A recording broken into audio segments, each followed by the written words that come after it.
Today on The Fog and the Whirlwind, I'll be looking at a recent story that's been released talking about 55 million people who really should not be in our country because they've overstayed their visas or violated the law in one form or another that are still here, and the Trump administration's response to it. I'll also talk the whole Cracker Barrel debacle, my thoughts on it, what should be done, and that's a very boring topic, so I'll move on and talk about the culture wars more broadly and the importance of it, and why people, especially conservatives on the right, fixate on some kind of odd things to make into a big deal. So I'll talk about that. Lastly, I'll also be talking about what's going on in Venezuela and some of the military response to that. This may not be an episode that's very long, but I wanted to talk about some current events for you guys and release this episode for you as fast as possible. So sit back. Hopefully you're not. Hopefully you're not now. Grip that wheel firmly in your hands if you're driving right now. Eyes on the road, and listen. This is the Fog and the Whirlwind.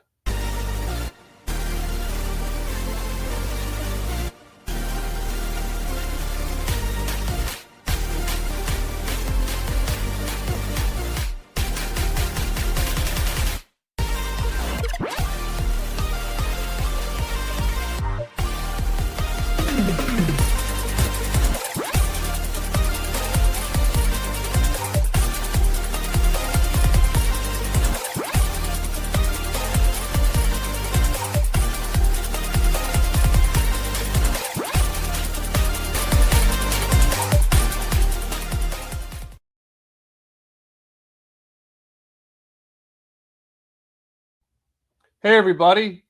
It's important to remember that about half of the episodes I make are going to be about current events and the political issues of our time, and the other half are going to be about history, political theory, and more niche content.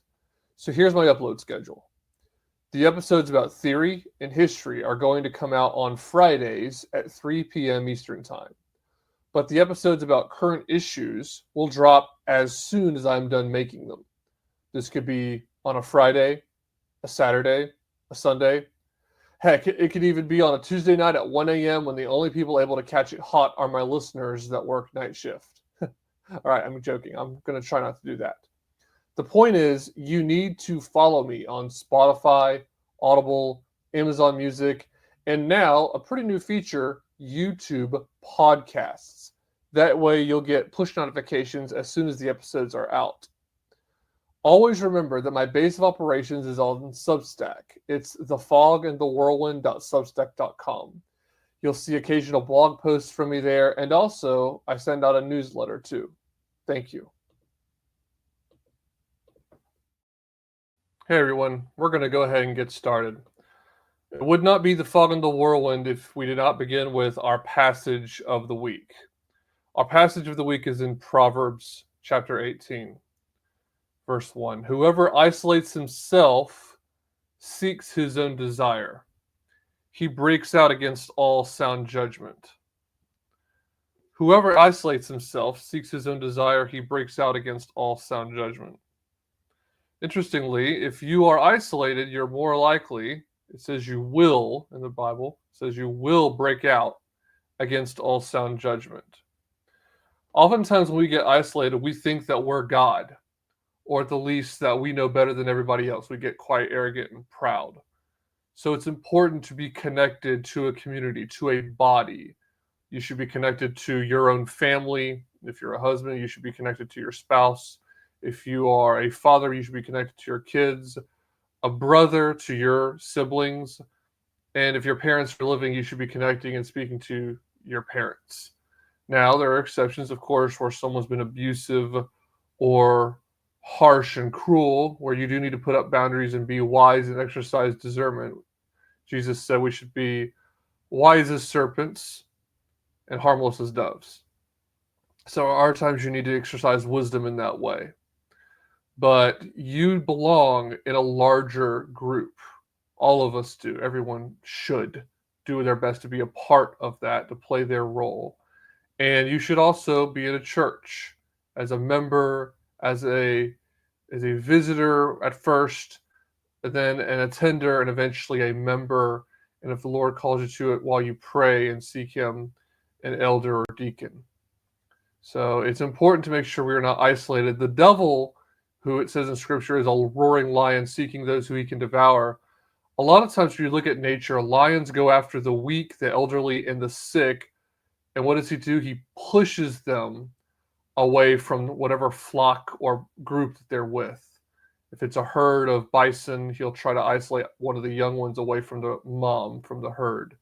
Same for gazelles, from a big group, a big, forget the term that there is, maybe a herd of gazelles. He will try and get one of them as well, isolated. And that's what the devil wants to do. He wants to isolate you from other ones like you, other sheep in the flock of God. So consider that and pray and make sure that you are doing what we must do and making sure we're not isolated.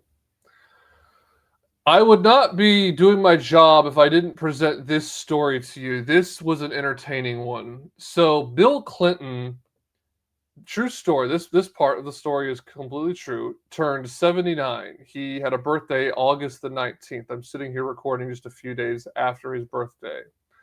Now, this I think you're going to find funny. Bill Clinton wrote a song.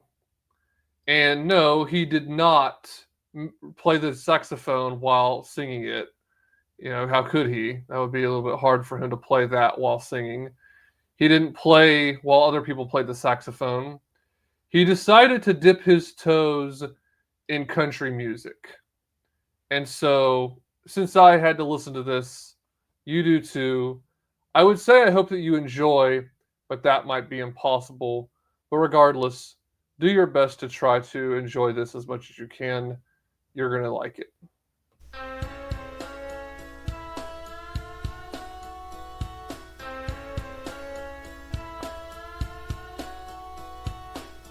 I got brought here last week and I feel like I'm doomed. A couple charges say that 2 teenagers got groomed. They were assaulted, now Cash says I'm in cell 11A. I didn't go on that plane. 20 times to the island just sounds crazy. Now I got Bill Cosby in this cell beside me. Now I have prison mess hall chow and it's filling my tray. I didn't go on that plane. Nods and winks to everybody, reps and donors for the parties. DOJ's got Ghislaine Maxwell locked up in cell C6. Wish I never spoke to Jeffrey, saw the girls, man I'm wishing. Told him I got all the women, got a little prison guard attention. It's all locked down with 0 sounds. I'm in so deep I may never get out.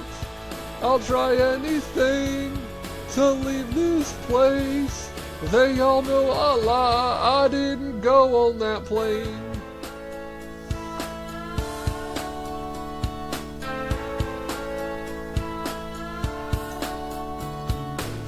We had this date marked on the calendar forever.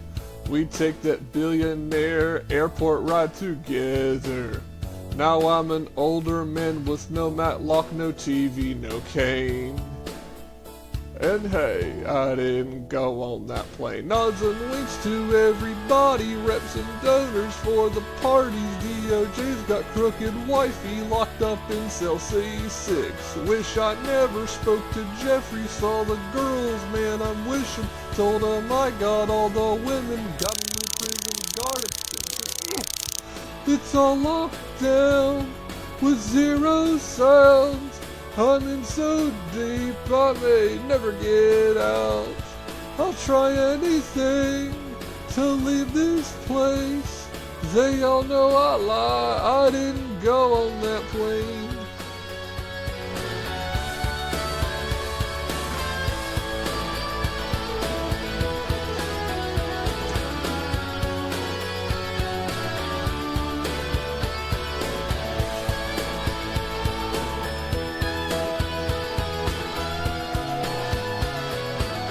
When Sleepy Joe got in, no one could afford gas.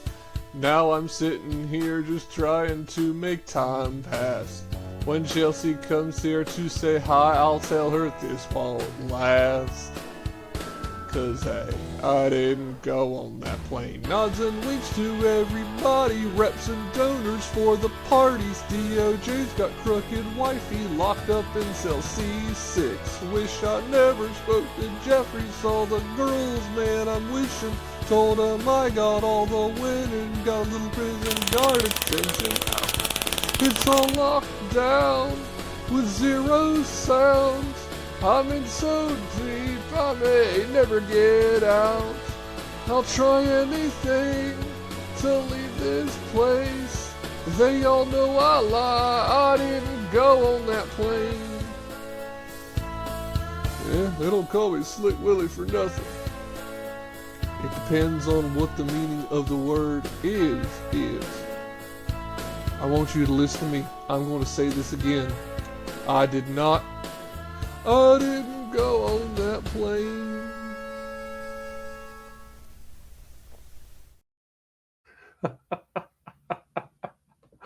I hope you enjoyed that. No, that was not actually Clinton singing it. For those of you who didn't get the joke, it was a cleverly written parody. Well, you'll be able to find that on Spotify, by the way. That's going to be released on my Spotify. A parody of Dierks Bentley, I believe I'm pronouncing that right, the song Drunk on a Plane. All right, well, now let's get into something a little more serious. I'm going to take a look at the headlines. I don't really have a monologue written today. A lot of the monologuing is probably going to be tied to the headlines, probably regarding immigration and then war toward the end there. Then I have some comments I want to read. I want to introduce a part of the show where I pull up some comments and read them, which is encouragement to you guys. Make sure you're commenting on the episode. It helps it in the algorithm on YouTube in particular, but also it'll help it on Spotify, wherever you're listening. Don't believe you can comment on Audible yet, but whenever you do comment, whenever you can, make sure you're not driving, first of all. But when you do, if it's a good, insightful, or deranged and funny comment, I will read it. So that's an encouragement for you guys, an incentive on your part. So let's go ahead and begin with the first headline. The White House is reviewing all 55 million people with U.S. visas for potential deportable offenses and violations. The State Department said Thursday that it's reviewing the records of more than 55 million foreigners who hold valid U.S. visas for potential revocation or deportable violations of immigration rules. In a written answer to a question posed by the Associated Press, the department said that all U.S. visa holders are subject to continuous vetting with an eye toward any indication that they could be ineligible for the document. This is on Newsmax, as those of you who are getting this on video can see.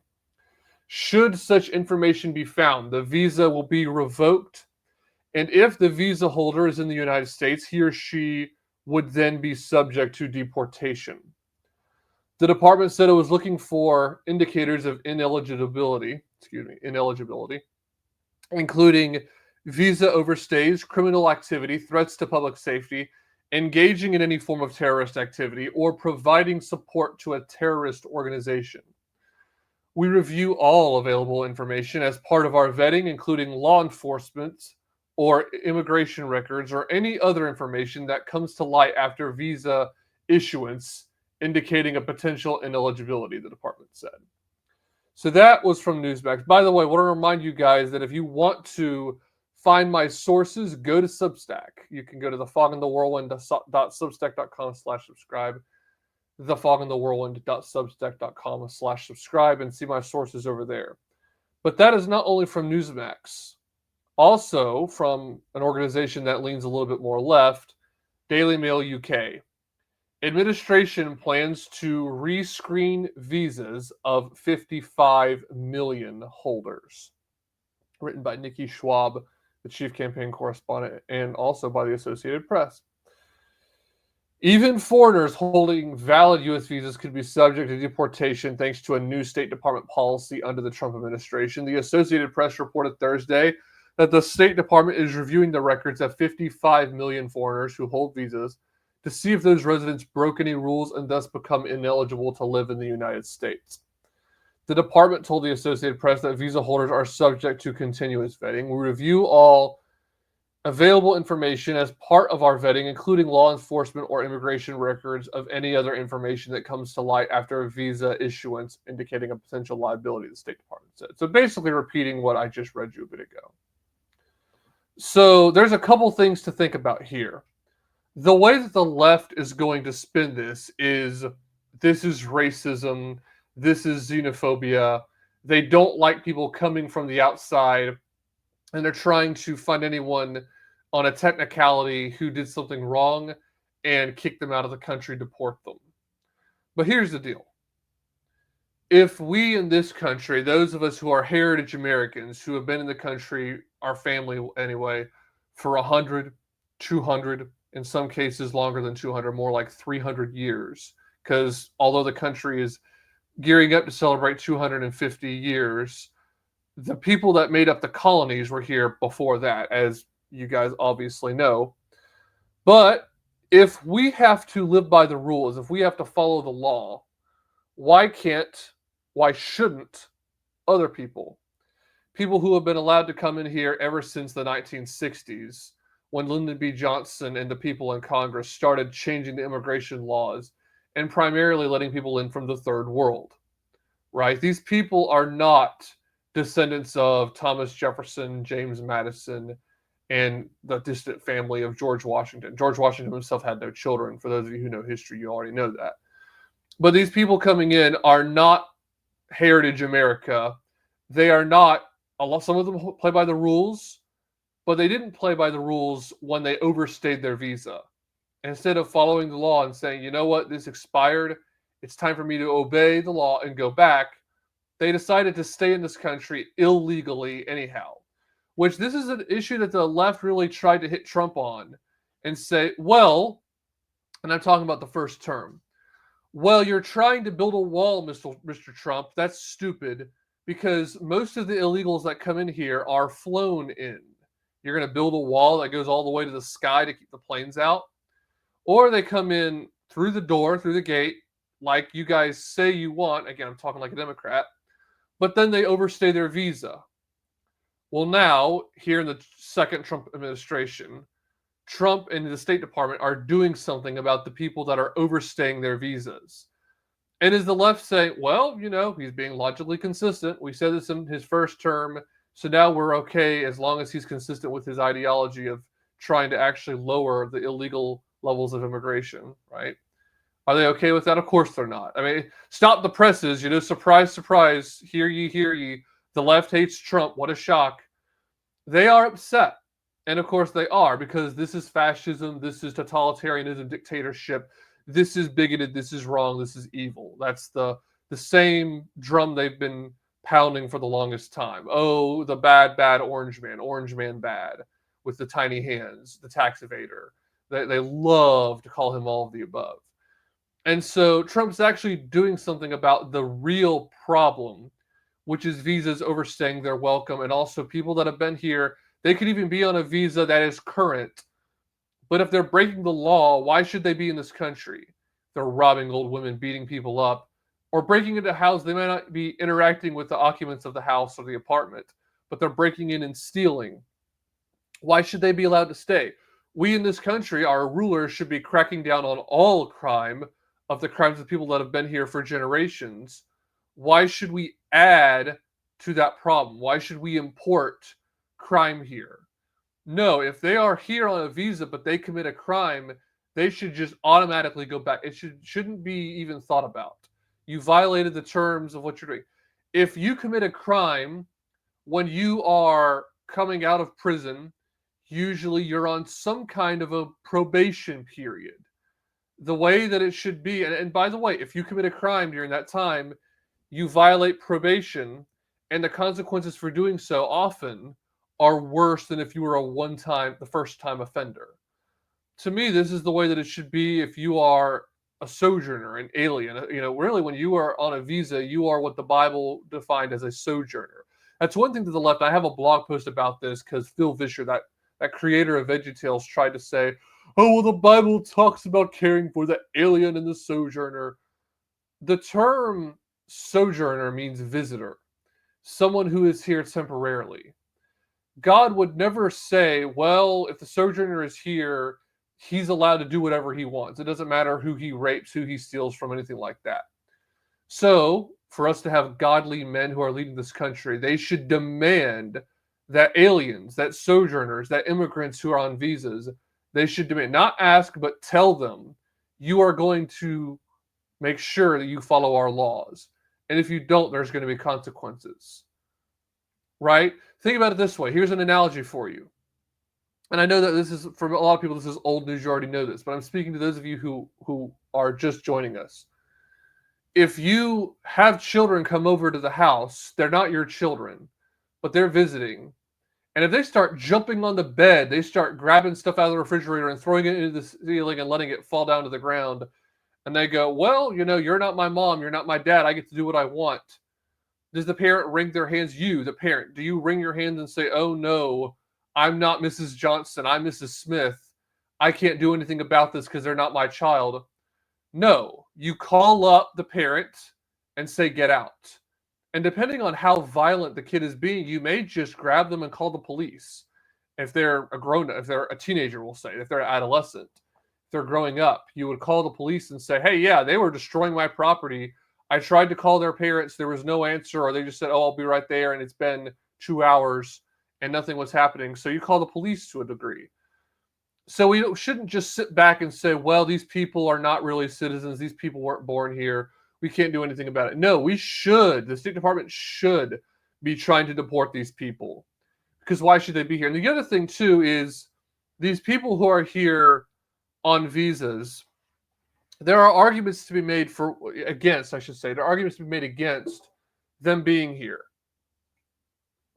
If there is a problem of people born here, heritage Americans, who are able to trace their lineage back, if they are having a hard time getting a job, and it doesn't matter what kind of job, whether it be in working in construction, heck, I don't care if it's a janitor, or if it's something as advanced as a business executive, or coding, or software developing, or working on an AI for Google, what have you. And again, I have issues with AI, but that's not the point. The point is, it doesn't matter what it is. If these people coming in on visas are taking away their jobs, and think about this, these business owners are going to say, well, I can pay Juan, Jose, and Mr. Gonzalez a third of what I pay, maybe even be less than that, of what the people that were born here, what I pay them. So I'm going to hire these people over here. If that's happening, if John down the road, your friend, your neighbor, is unemployed because of the aforementioned Juan Jose and Mr. Gonzalez, that is wrong. We are not looking out for America's interests as far as the economy is concerned. And you can make that debate against visas, at least temporarily. I want at least a 40-year, maybe even a 100-year immigration shutdown, moratorium. Let the people that did come in here legally and are citizens assimilate, learn English, let their children learn our ways. And again, ideally not our ways in the whole woke sense, but in the sense of Christian values and morality. Then we can have a discussion about reopening our borders and allowing people to come in. That's as far as citizenship. As far as visas are concerned, this is the other thing. If we have a chronic problem of people coming in on visas and overstaying their welcome, maybe we should just cancel the problem altogether. We should just go ahead and shut it down altogether. If you have had multiple sleepovers and every time your son gets beat up, eventually you as a parent are going to say, you know what, we're not going to have sleepovers for a while. Again, to go back to the whole analogy of being a parent with children, right? I'm just trying to lay this out in common sense analogous terms. Trying to think about this logically. If this is going to continue to happen, why would you continue to open the door to problems? You would not. A responsible parent would not. And that's an important thing to note. So this is a real issue. These people are here, And in many cases, they came in during the Obama administration and the Biden administration. And they should completely, I've been tweeting out, I want to be very clear. I am not saying to hate people. I'm saying to hate their political ideology and hate what they did.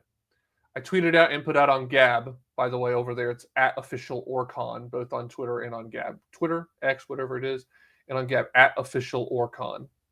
And you can find, by the way, all my social media in the description of this episode. I said, you don't hate the Obama and Biden administration enough. You think you do, but you don't.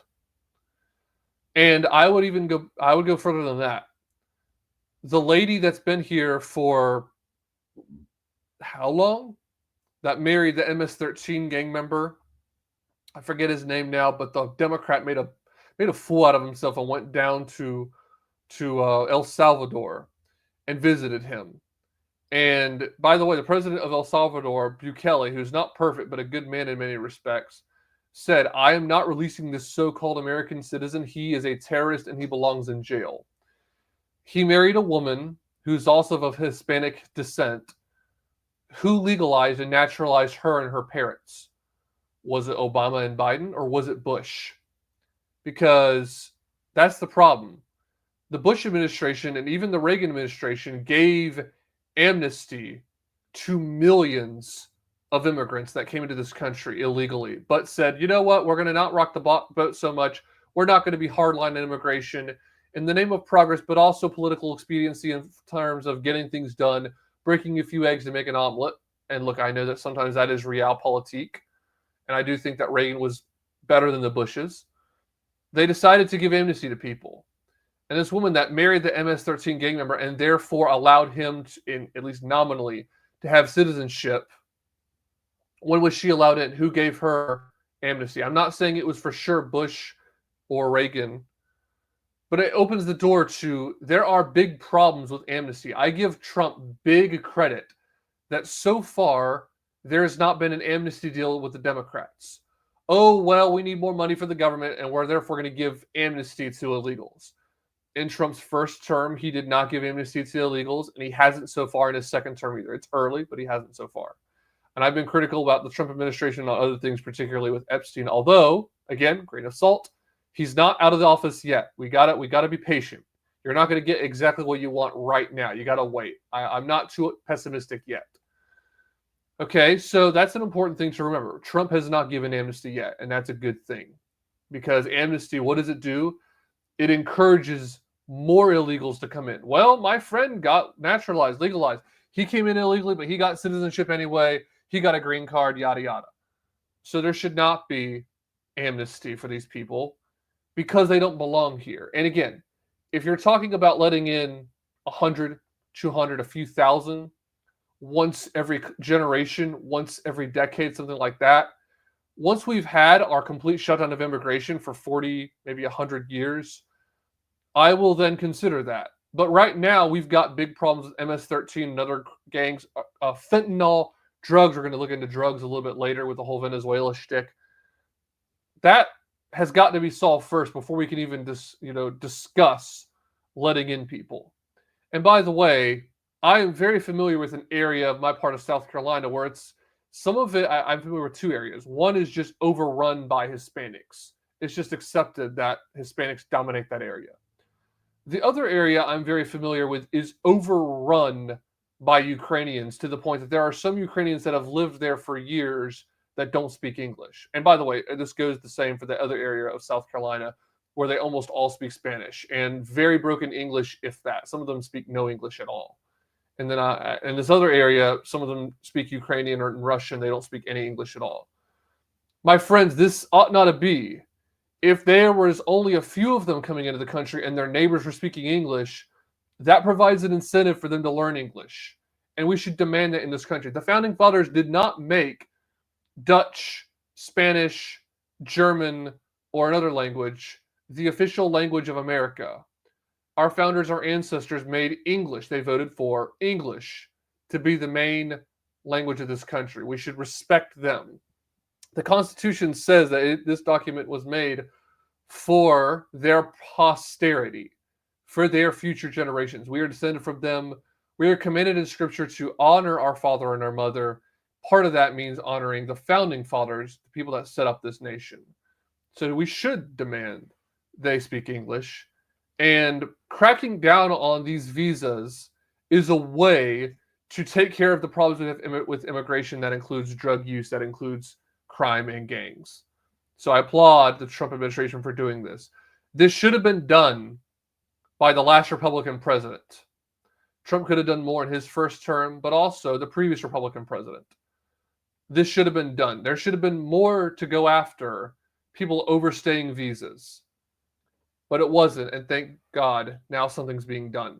Hopefully enough is done. We have got to see these 55 million people, those who are guilty of crime, should all go back. And those who have overstayed, therefore breaking the law, should also go back.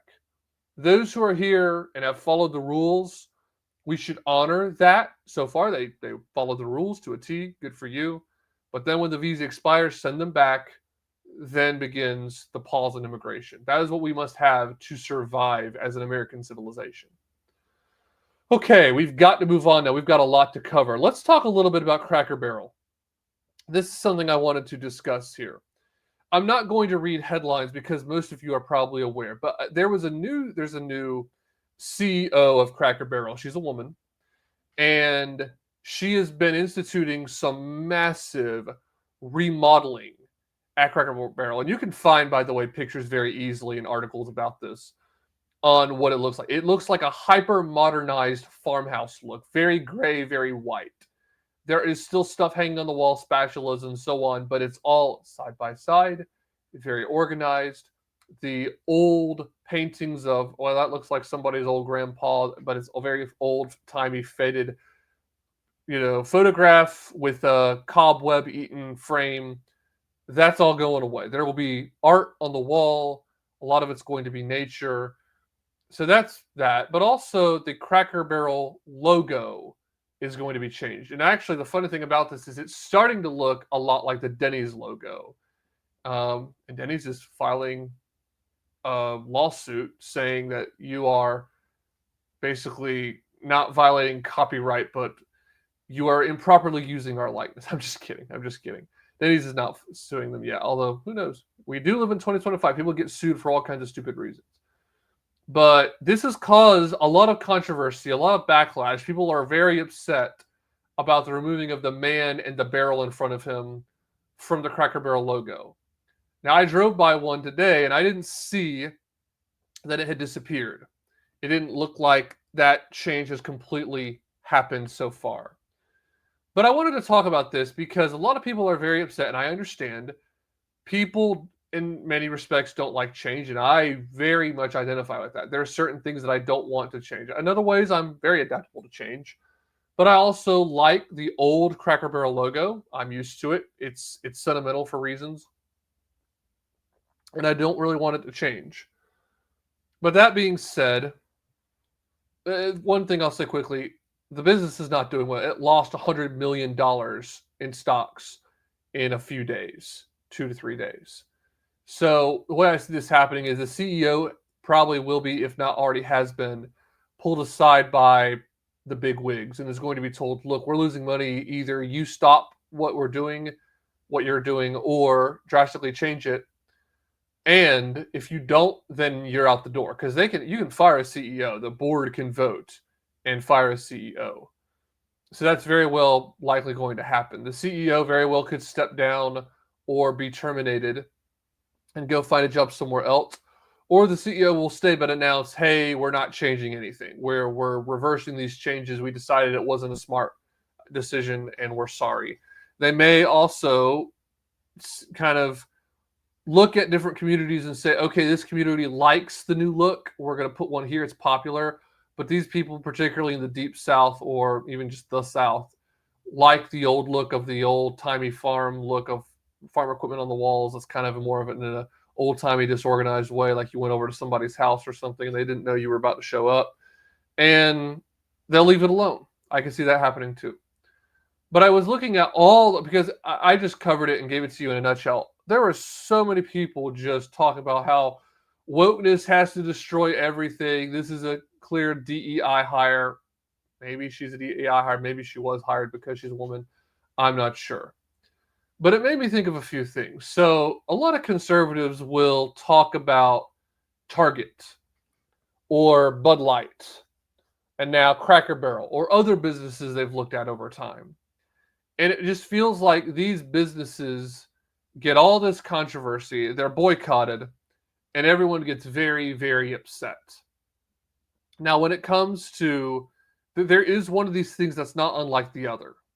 So what happened with Bud Light, who cares? This thing that happened with Bud Light was very stupid with the whole, well, we're going to seek out a drag queen and he's going to pick up the beer and make a commercial, or at least some TikTok ads, things like that. This drag queen, it was a drag queen at one point, but I think it was also a tranny. I think it was, what was his name? Dylan something, Mulvaney. And as a result, a lot of people got mad about this and said Bud Light turned their back. And look, they did. They clearly don't know that a lot of people that drink Bud Light are good old boys that are very rednecky and like conservative values. They like Trump. So it was tone deaf. But a lot of people started saying, well, we're going to boycott Bud Light. And it's like, okay, well, you probably shouldn't have been drinking that much beer to begin with. Because Bud Light, I don't like the taste of it anyway. I don't really drink much alcohol. But it became a big culture war issue. It could have just been, well, you know what? They were stupid. I'm not going to drink it. But that's not what happened. Everybody and their mama was making videos about how horrible it is that Bud Light did this. And it's like, okay, yeah, they promoted transgenderism. That's horrible and should be condemned. But it was a performative way that it was just blown out of proportion of, oh my goodness, this is so horrible. It's like, well, I mean, someone just woke up. I mean, they've been doing this. Transgenders have been trying to influence all parts of our culture already.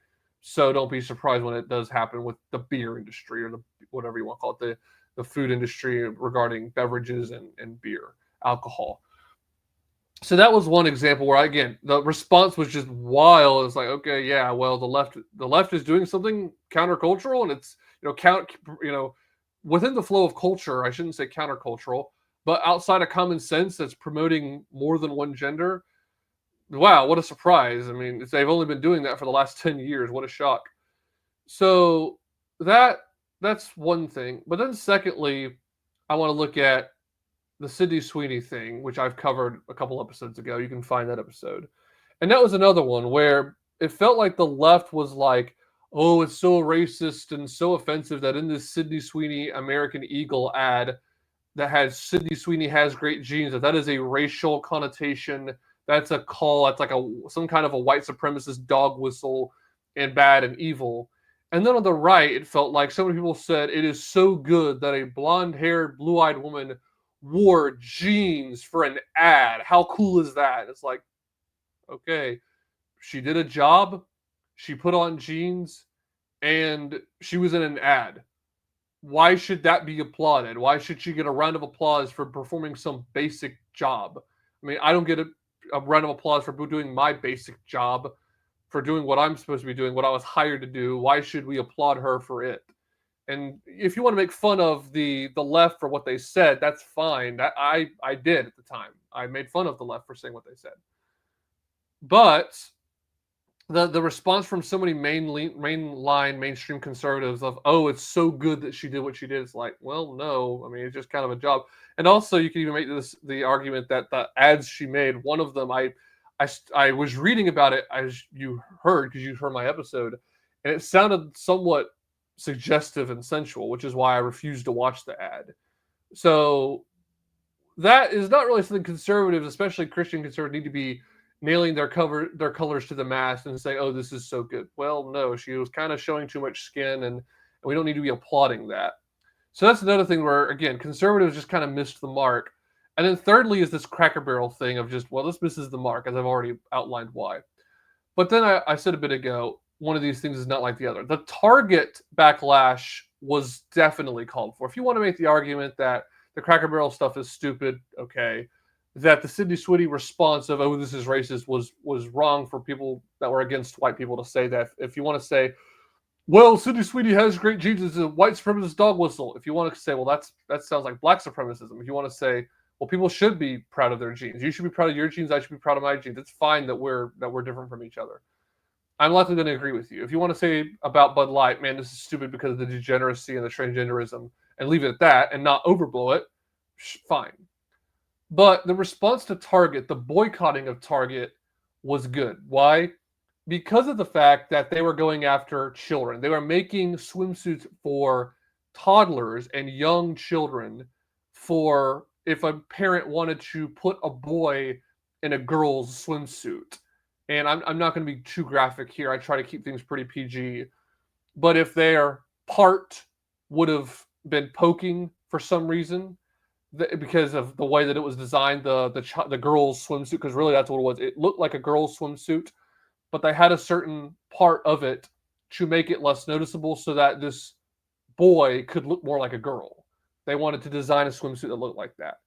Now, if you're a conservative who is against that, to that I say yes and amen. We should not be marketing, we should not allow marketing of swimsuits to children so that parents can groom them to be something that they are not. That is a denial of reality. That is a denial of God's established order.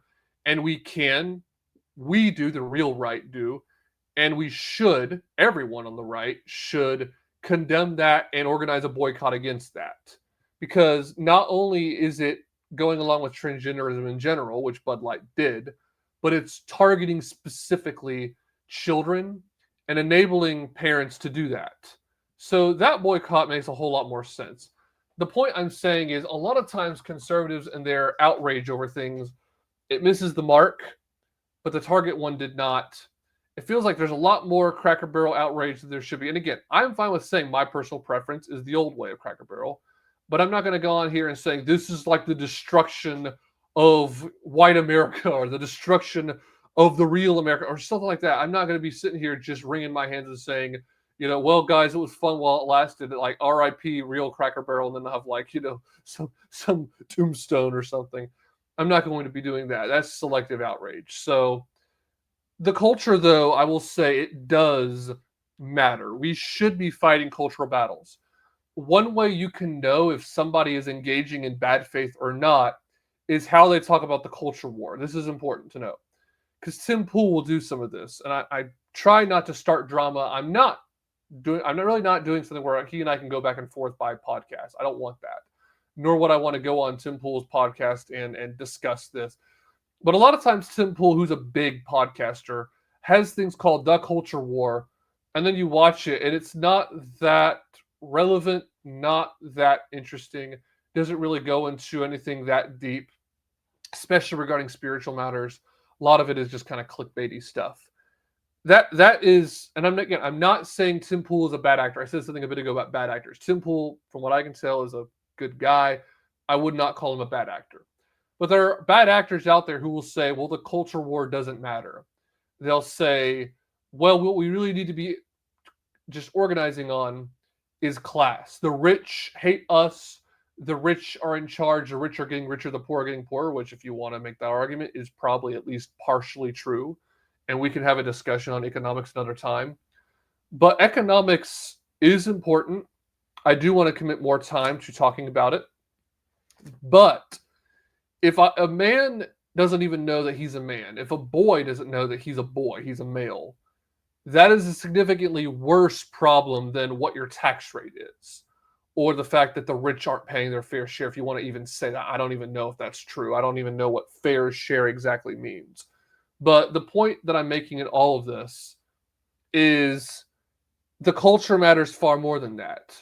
If we could fix the suicide ideation epidemic, where a lot of young girls and young men are killing themselves or going on drugs or abusing alcohol, would I rather fix that problem or at least take big steps in helping that problem get better? Again, nothing's ever going to be perfect this side of Eden, this side of heaven.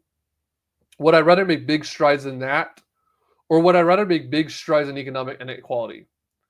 Well, there might be a tiny little bit of a correlation, but I would much rather solve the addiction problem, the substances problem, because it matters more to people's souls. It matters more because where you have more people who are a light, it encourages other people to be a light in darkness as well, and darkness will shrink. And I'm not saying, again, that we're going to have a utopia, but we can have a better society than we have right now. The reason we know that is because it used to be right here in this geographic area of the United States via, whatever you want to say. 1950 was better than now. It was better than in the 1800s than it was in 1950. Because in the 1950s, abortions were being performed, right? 1700s, yeah, there were probably times parents did horrible things to their children, abandoned them, but it wasn't as commonplace. Sin has always existed, not going to deny that, but we had a more of a society that reflected Christian values. So make sure whenever you do talk about the culture war, you are talking about things that actually matter. That's what I will wrap up with about that. Okay, we don't have a lot of time left. I said this might be a short episode. It's not looking like it. This was interesting. This is regarding some current news. U.S. Navy destroyers, submarines, amphibious ships being sent toward Venezuela from TWZ.com. U.S. President Donald Trump is deploying a flotilla of warships and other military assets to the waters off Venezuela in an operation aimed at Venezuelan President Nicolas Maduro. The ominous move signals a growing frustration with the Venezuelan leader over the flow of illicit narcotics into the United States. Maduro remains a fugitive from a 2020 U.S. indictment on narco-terrorism and drug trafficking charges. Trump last week ordered at least 3 Arleigh Burke-class guided missile destroyers, a submarine and other assets, to head toward the South American nation. A source familiar with the operation confirmed to the War Zone on Wednesday. Earlier this week, Reuters reported that in addition to the destroyers, some 4,000 Marines aboard an amphibious ready group made up of 3 ships were also deploying to the region. And actually, if you look at my last episode, I talked about those 4,000 Marines being deployed and my thoughts on that.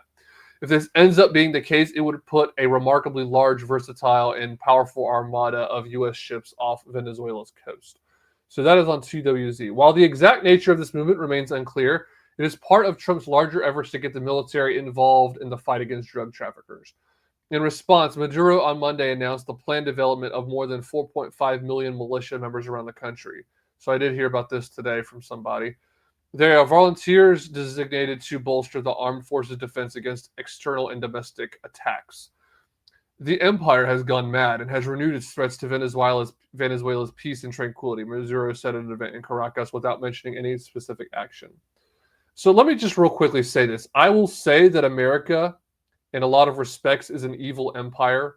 I don't like the nation building that we engage in. I think that there are reasons, very good reasons, why countries around the world should feel threatened by American foreign policy. But come on, Maduro, get real. The empire has gone mad and has renewed its threats to Venezuela's peace and tranquility, said the communist dictator who routinely allows his people to starve to death.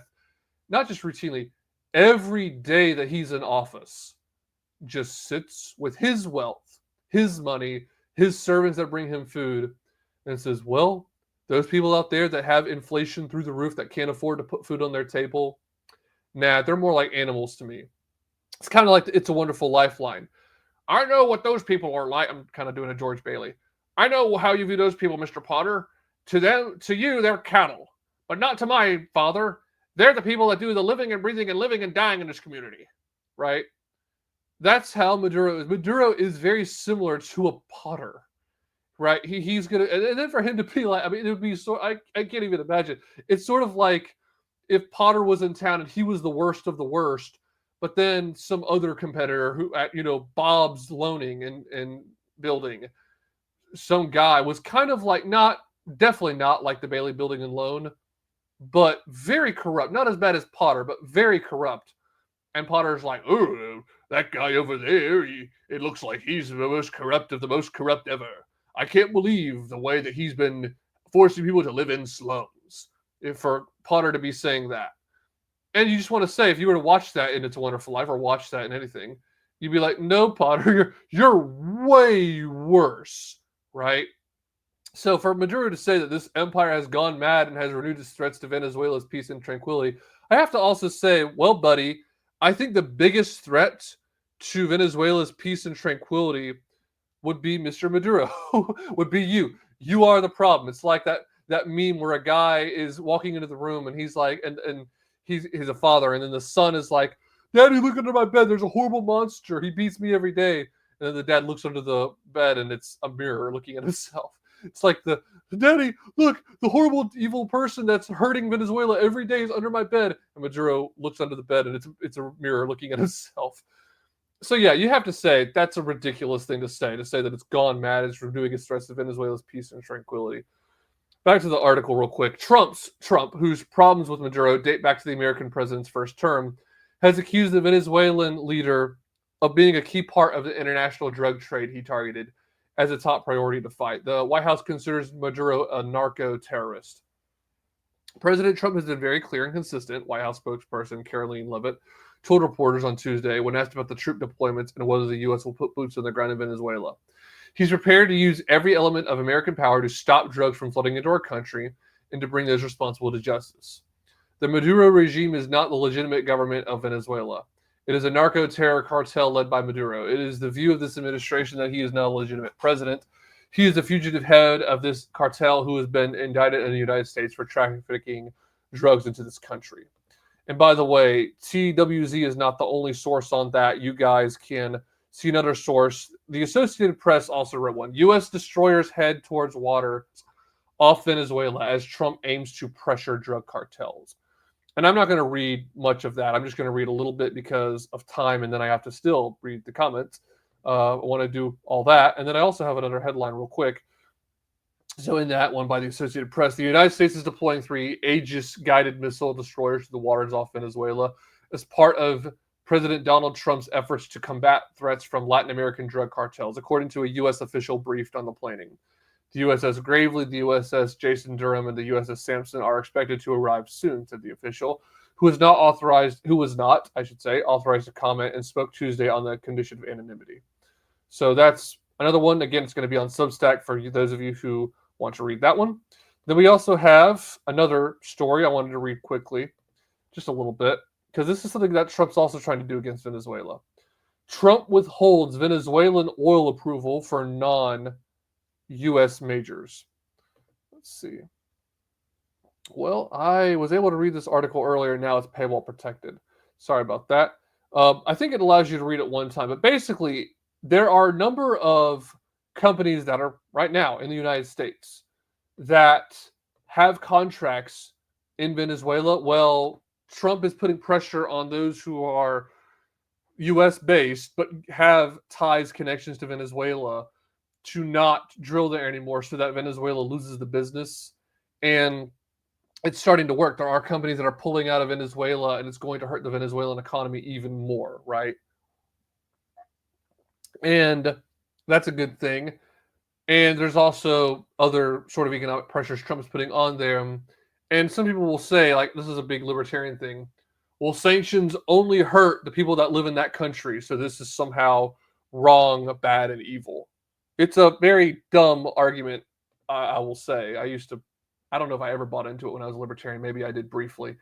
But the thing is, no, the United States has leaders. They are responsible for what they do. But the other country, in this case Venezuela, is responsible for what they do. If they are an evil communist dictatorship that does bad things, there's going to be consequences economically and on the world stage, right? Or at least, I'm not a globalist, so if you want to forget the world stage, at least in their relationships to the nation I care about, which is the United States, right? Okay, real quickly, before I just gloss over this and move on to another story, what do I think of this? So to me, there's a hierarchy of bad things, of bad foreign policy. I would say right now, the very worst thing would be war with China or war with Russia. And right now we have a soft war with Russia. It's a proxy war in Eastern Europe. It's called Ukraine. And a lot of conservatives are schizophrenic when it comes to that. On the one hand, they're like, well, we need to do more to end that war. Then they're like, well, ultimately Putin's a bad, wrong, evil guy. We need to just give more billions to Ukraine because Putin bad. Some people are completely sold out to the military-industrial complex. They're like, no matter what, Putin bad, doesn't matter. Ukraine good, and military-industrial complex that sends billions of dollars of weapons to Ukraine, good. And there's people like that, plenty of them. These are the people that I heavily criticize all the time, neoconservatives, and I say this quite frequently, we want them out of our movement. They need to get out of here because we don't want them in this party. Okay, so there's that. And then there's those of us who are America first, those of us who believe in American national sovereignty, who say this is not our war, but it's not really wrong for us to try to end this war, to have a presence over the negotiations, which is what Trump is doing. And I talked a little bit last episode about Trump meeting with Putin, trying to at least get some progress done on that war ending. So I give Trump credit for trying. I will not give him credit if he signs off on billions of dollars going to Ukraine. I haven't seen a recent one. I have seen that there's been some mineral deals done with Ukraine. I don't know if I would go forward on that if I were in Trump's shoes. Maybe it was contracted out and we needed to keep our word in that situation. But I definitely wouldn't send any more economic aid or military aid to Ukraine. Zero. Zilch. Nada. Would I threaten to get Putin to the negotiating table? Yeah, and Trump has actually done some of that. But thus far, he has not given money and weapons to Ukraine, which is a good thing.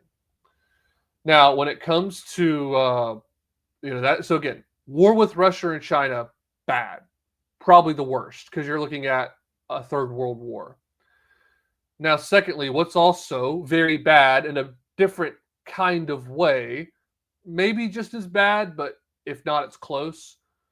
War in the Middle East. These wars have not served our interests.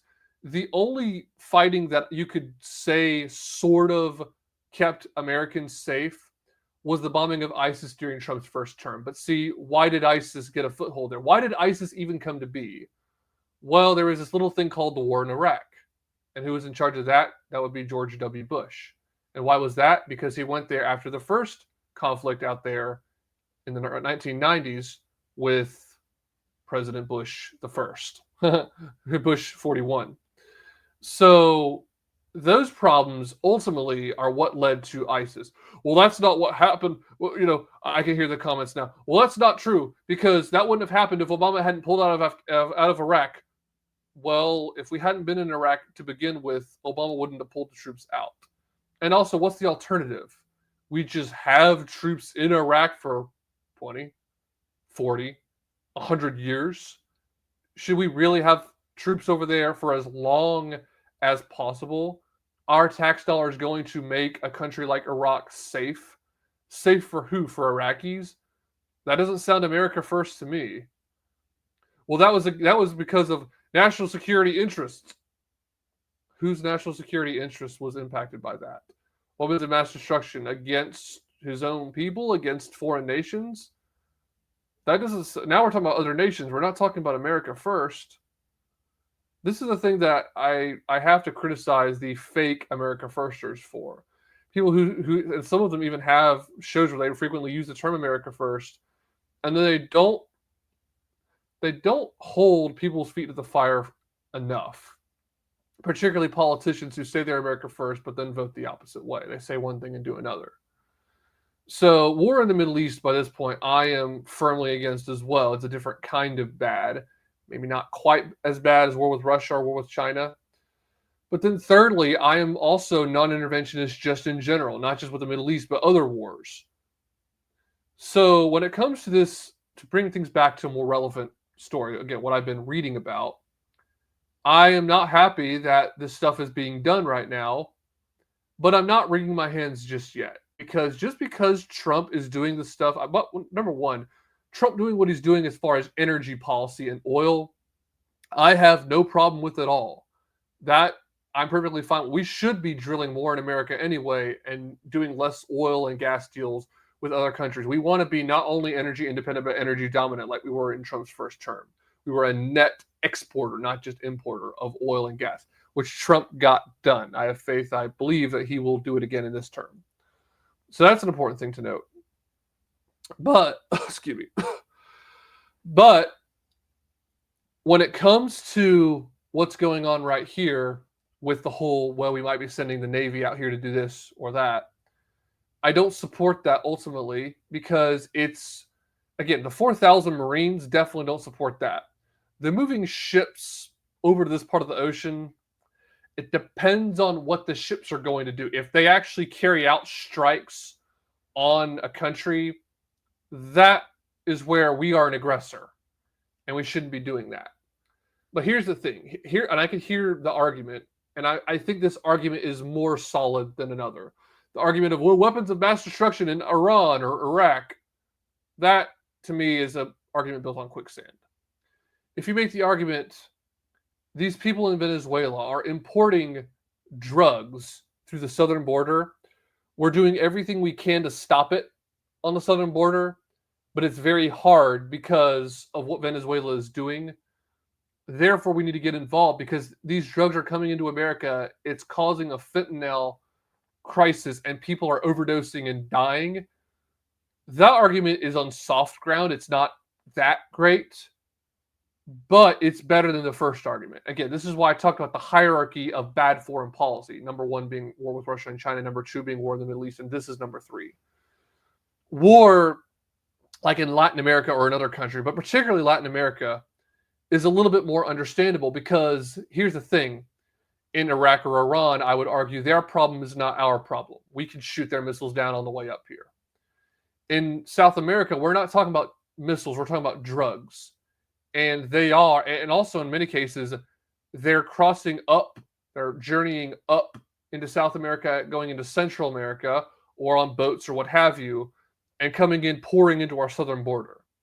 So in one situation, one scenario in the Middle East or Ukraine, their problem is not our problem. In this scenario, their problem, you can make the argument, is our problem. I'm not going to deny that their problem is our problem. What I am going to say is, okay, but regarding solutions, that's where I may differ with certain people in the conservative movement. Because I would argue what we need to do is be very restrictive, very hardcore on our southern border. If that means doing what Trump has done, putting the military on our southern border, great. That's one way. The other thing we should be doing, and Trump talked about this, is we need to be giving drug dealers the death penalty. If you want to talk about, well, what if you're using drugs? Should you be given the death penalty there? I would want to hear arguments on both sides. But I am convinced that we need to be giving drug dealers the death penalty because that would communicate very clearly, don't do it. If you deal drugs, even if you're not using, but if you're dealing them, if you get caught, you're going to get the death penalty. We're going to give you a fair trial, but then you're going to die. You're going to be executed. And that's something that should be done. That's something that Trump has not instituted. And it's hard because state law may come into this. If someone is caught in Texas, is it technically Texas's job to administrate that? Probably. But if they're caught on the Rio Grande, that could be where the FBI would have a role, and so would the DOJ. And I think these invaders should be in the jurisdiction of the FBI and DOJ because they are invading the United States. They're not just invading Texas because they can come into Texas and then move somewhere else, or Arizona or California. They can go into those states and then move on because we don't have some lockdown over this country. You have papers. You have to have papers to prove you can come in here. No, we have freedom of movement with United States citizens. So they should be in the jurisdiction of the federal agency, the FBI and the DOJ. But yes, they should be given a fair trial. Absolutely. We should have due process. But if it is proven they're a drug dealer, they should get the death penalty. That's another way that you fight this war. And I view that as being more effective than sending 4,000 troops into a foreign country, which that was more like Central America. But I'm sure there's talk of putting them in South America as well. And I don't really mind having these carriers and destroyers down by Venezuela as long as we don't aggress and start a war. Because the other thing is, again, some of it is principles with me, but also part of it is pragmatic. These wars never go the way we think they're going to go. The war in Korea went pretty smoothly in many respects.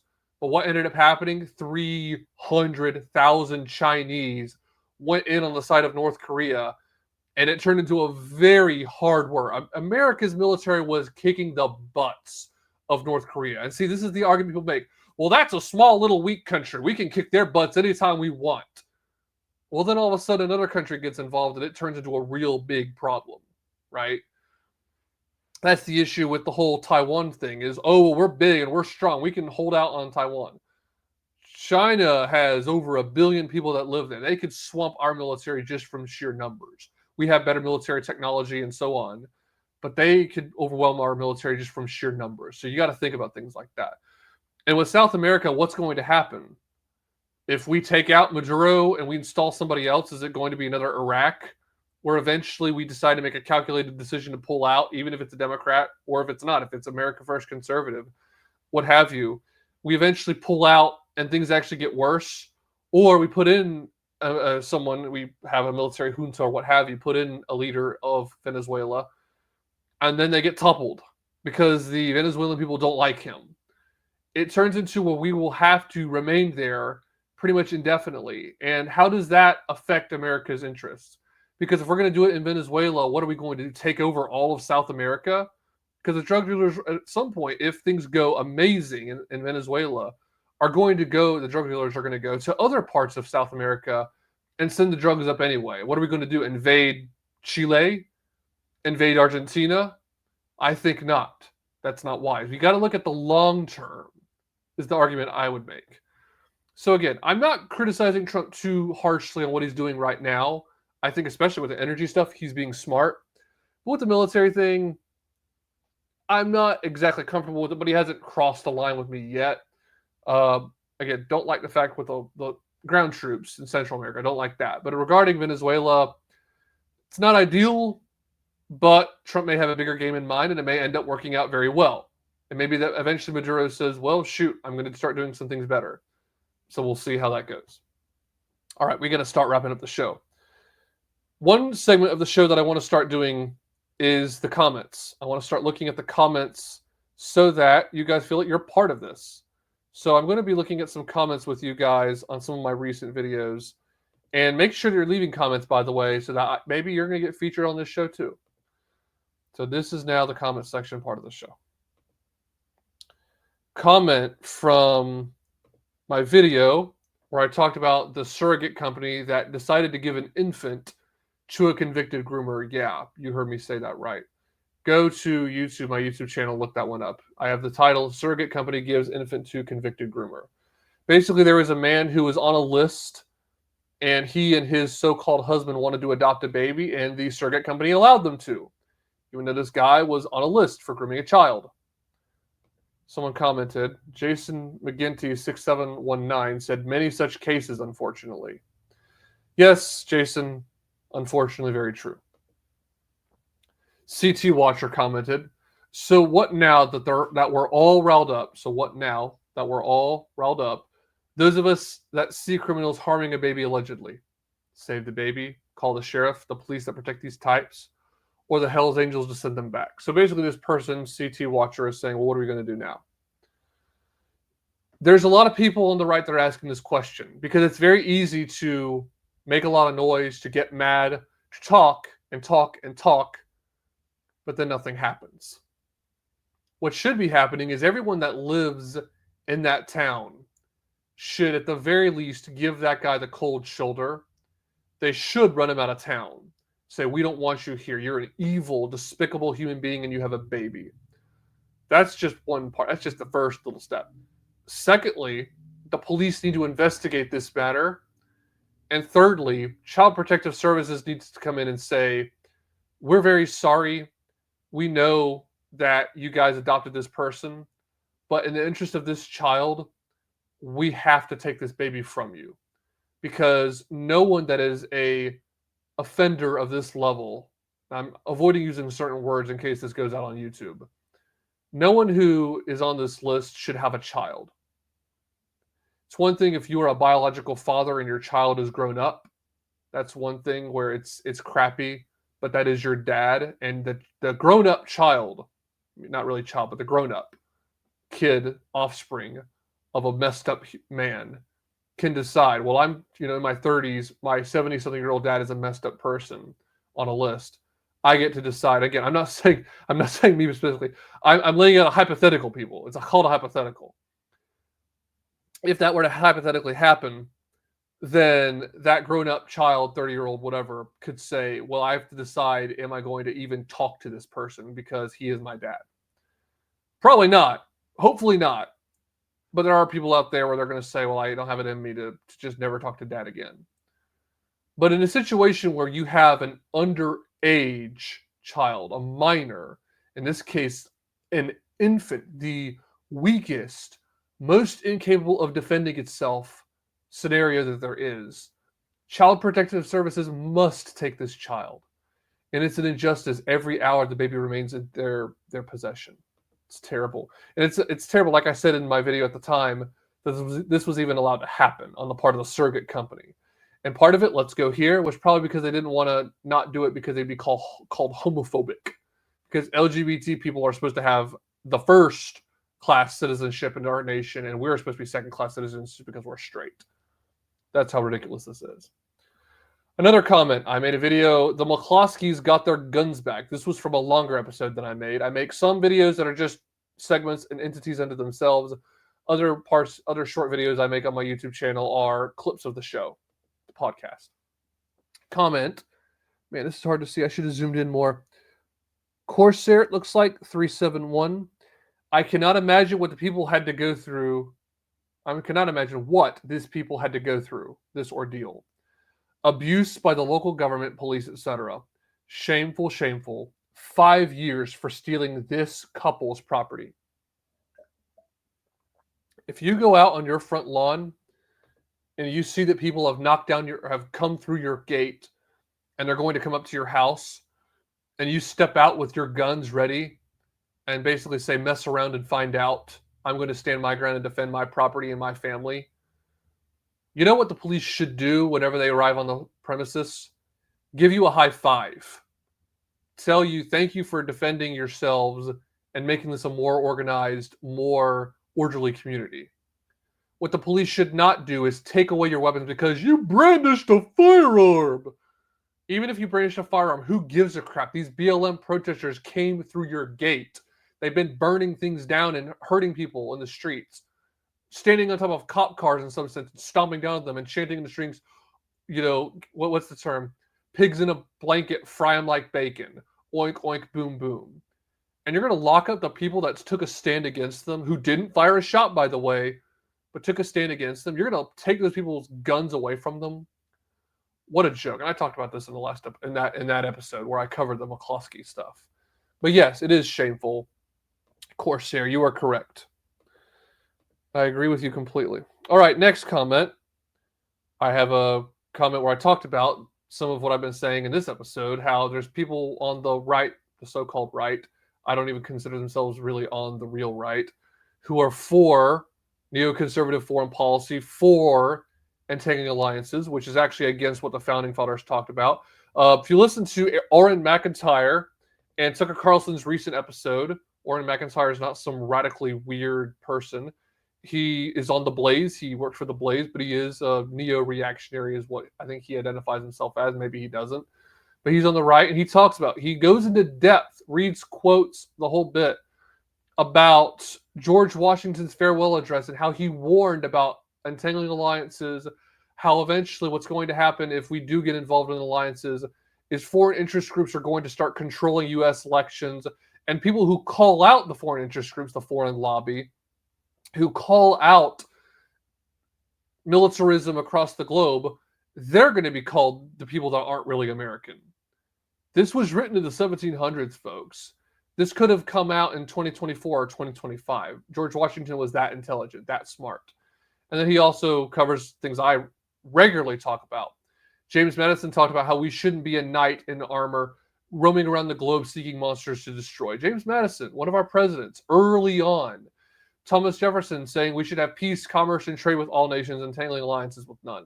And I talk about that. And I say the neoconservative, the interventionist view demands that Dick Cheney, John Bolton, and George Bush and Bill Kristol are a whole lot smarter than George Washington and James Madison and Thomas Jefferson. Right. What a joke. So I made a video, and again, it was part of a longer stream or a longer video where I made the videos titled Right Wing Civil War. And someone commented, I'd explained this conflict to normies as expansionists versus isolationists. And you can see that I liked the comment. I think that's good. Now, I would say isolationism has a lot of negative connotations. I don't really shy away from it. Do I want America to isolate to an extent? Sure. In terms of economics, yeah, I want to buy American, hire American, and build American. In terms of wars, yes, I think that we should have a more America-centric foreign policy and does not seek to basically have militarism, imperialism, and expansion across the globe. I love the bumper sticker. The paleocon and nationalist foreign policy, well, really their outlook in general is, if you want to be safe and free, I've seen this on a bumper sticker, if you want to be safe and free, buy a gun and tell your congressman to stop meddling in the Middle East. That's a good way of looking at it. I've bought that at a really good outpost, Southern Pride outpost, pretty local.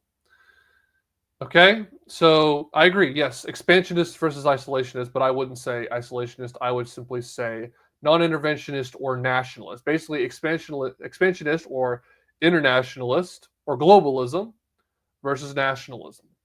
I'm pretty solidly in the nationalist camp. Christian nationalism, if you want to be specific. Read Stephen Wolf's book, The Case for Christian Nationalism. It is very deep, very historical, big on church history as well as just real life history, especially the history of America, like William Bradford and other people that came in the 1600s to this country. Winthrop was another one. But I wanted to read those comments. I want to encourage you guys once more to leave comments. Thank you so much for listening to this episode of The Fog and the Whirlwind. We'll see you in the next episode. God. Thank you for watching and listening to this episode of The Fog and the Whirlwind. I appreciate it a lot. Please follow me if you haven't already, and leave me a comment on Spotify, YouTube, and Substack. If it's interesting, wise, funny, or weird enough, I just might read it in the next episode. Also, if you're watching this on YouTube, make sure you press the like button, or if you're watching clips of it on Rumble, press the like button there as well. It helps it out in the algorithm. Thank you. Also, if you're about to argue with your liberal coworker about some silly thing he read on Instagram, and you remember something I said on my show, but you're sitting there with your heart in your mouth because you can't remember the source I used, don't worry, man. I post all my sources on Substack. So go to thefogandthewhirlwind.substack.com/subscribe. You can also become a paid supporter and help me achieve my dream of doing this full time by supporting me monthly or yearly. One more thing. Remember to follow me on social media. I've got links in the description. That's it. See you in the next episode. Thank you very much.